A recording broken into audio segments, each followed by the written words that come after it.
Daang-daang libong Pilipino nakakalat sa buong mundo. Matatagpuan sila sa mahigit 180 bansa sa 7 kontinente. Tinitiis nila ang lungkot na mahiwalay sa kanilang pamilya para makapagbigay ng magandang kinabukasan sa mga mahal sa buhay.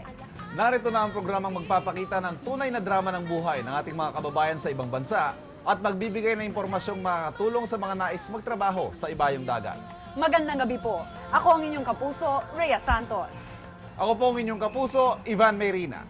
Makisaya, makiisa. Silipin natin ang buhay ng mga Pinoy Abroad.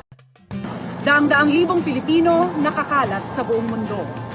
Matatagpuan sila sa mahigit 180 bansa sa 7 kontinente. Tinitiis nila ang lungkot na mawalay sa kanilang pamilya para makapagbigay ng magandang kinabukasan sa kanilang mga mahal sa buhay. Narito na ang programang magpapakita ng tunay na drama ng buhay ng ating mga kababayan sa ibang bansa at magbibigay ng impormasyong makakatulong sa mga Pilipinong nais magtrabaho sa ibayong dagat. Mula dito sa Vancouver, Canada, ako po si Rhea Santos. Mula rin dito sa Vancouver, Canada, ako po si Ivan Mayrina. Makisaya, makiisa, silipin natin ang buhay ng mga Pinoy Abroad!